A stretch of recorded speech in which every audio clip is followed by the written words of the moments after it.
Wasn't quite the 3-0 that I did predict, but nevertheless, another win, man. 7 on the bounce, and that was the main thing.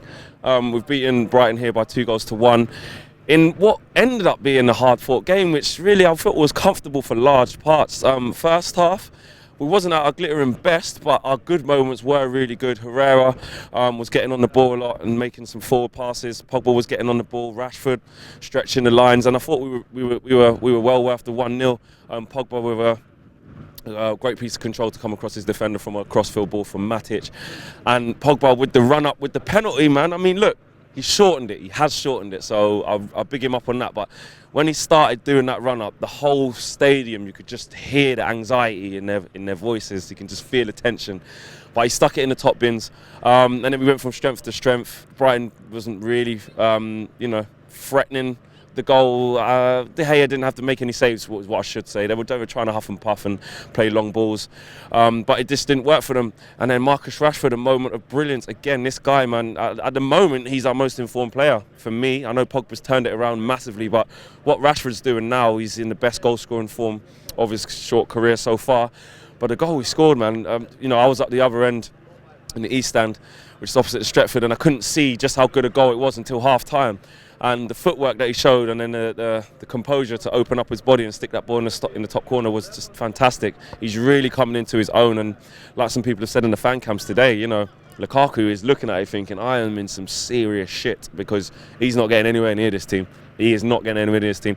Second half, I thought we were brilliant, to be fair. The first 15 minutes of it, I was saying to people around me that the third goal's coming. It is coming. We were knocking on the door, having shots, we were posing threats, we were looking comfortable, and in the end it was that comfortableness and that probably taking our eye off the ball that actually was our downfall in the end, because they caught us with the probably only attack that they had at that point early, sort of midway through the second half, and then Brighton scored, and from then we was a little bit nervy, we was giving the ball away, we looked a little bit leggy, a little bit fatigued, looked like it crept in, and it looked like some frustration was creeping in as well with some players. Some fans so fickle. Look, Pogba tried a little 360 turn, and then it was, he does it every week. This is what he is. See, Pogba, it's Pogba. And I just thought, these guys' memory is so short. It's just fickle. Look, don't get me wrong. He lost the ball, and there were other players who lost the ball today. But again, it was the Pogba thing that came straight back out again. There was some idiots sitting behind me just talking shit, to be honest. Oh, look what he does now. He always does it. He always gives the ball away. He always does this. Where have they been for the last 6 games then? Typical, but like I said, we wasn't playing good at that time, and what looked like it was going to be a very comfortable afternoon at 2-0, I was thinking, right, bang on for my 3-0. I really thought that it was, and it didn't turn out to be. We had to grind it out in the end. The substitutions, I'm not going to say it was quite funny, because obviously we just conceded, so I wasn't in a good mood, but what I did notice is that Lukaku and Mata were stripped and ready to come on, and then Brighton scored. Lukaku was sent straight back, and he didn't make the subs, and then Mata came on first, which showed the thinking in Ollie there, because he thought, I need to keep that fluid front three on just to put a bit more pressure back onto Brighton to get us back into the game. And I'll say it kind of worked. Lukaku ended up coming on. Listen, I think his days are numbered here. I'm going to say it. I really do think that, because he doesn't fit into the style of play that we're trying to play now. He doesn't. There's not a place for him, and we look so much better with Rashford. And when he come on, I'm not trying to just single him out, but I'm just not seeing anything from him. He just looks lethargic. He looks like he's just obviously carrying too much muscle. He doesn't look fit. And his effort levels, though, he doesn't look like someone who's like chomping at the bit to try and displace Rashford. He looks like someone who is out of confidence, definitely out of form. And I worried that, I say worry because I think we can get better anyway, to be fair. His place right now is as a substitute. There's no qualms in that. He should be a substitute, and he should be coming off the bench and trying to come on and affect teams in the last 10-15 minutes. Unfortunately, that is the player that he's been relegated to because of the rise of Marcus Rashford under Ole Gunnar Solskjaer. I've asked fans about spending in January, and look, before we got to the January transfer window, I said from the start I wasn't really too fussed if they didn't.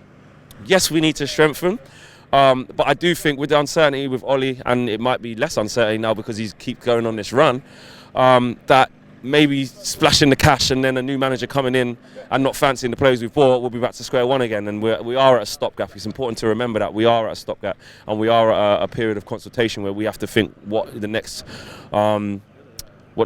steps are going to be. But Ollie is endearing himself to the fans. Straight away, obviously he did, but more so than that, his results. He's got maximum points.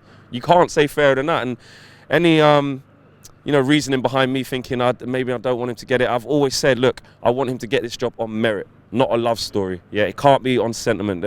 Sometimes there's a bit too much room for sentiment in football, and I'm not really part of that. So what I do think is, if Ollie carries on like this, why look elsewhere? Why look elsewhere? We've looked further afield for managers, and maybe the answer to our problems was on our doorstep. And like I said, with Mike Phelan in there and Carrick, they're United people. And if the players continue to play like that until the end of the season, and we do get fourth, then how I would struggle to see how we could not.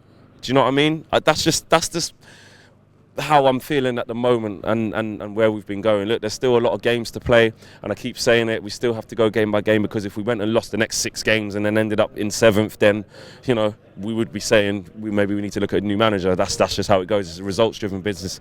But so far, he's 7-7, so I can't say a bad word. And I don't want to, because since he's come, he's just been a breath of fresh air. And wins like today are massive, because look, we've gone and done the hard graft against Spurs. And if we would have got anything less than 3 points here, we would have been absolutely kicking ourselves. Arsenal and Chelsea are playing as we speak, so we don't know what score is going to be there. So we know we're going to be gaining on them. For me, standout player, man of the match today was Herrera. Rashford will get the plaudits, and rightly so. He's in a rich vein of form. He's scoring goals for fun. Could have easily gone to Marcus Rashford, but for me, Ander Herrera, I thought he was brilliant. He covered every single blade of grass, like he has been in the last sort of 4 or 5 games. And he's someone who, he's integral to the midfield. He really is. He's infectious. When he presses, others go. He's fit as a fiddle. He covers every blade of grass, and his quality on the ball. He contributes to our attack. And he dispossesses play as well and wins back possession. So for me, stand-up player for me was Ander Herrera. And this is going to be mixed opinions, which you've seen the play ratings as well. But for me, I didn't think today Diogo Dalot had a great game. There's some people saying they were really impressed with him today.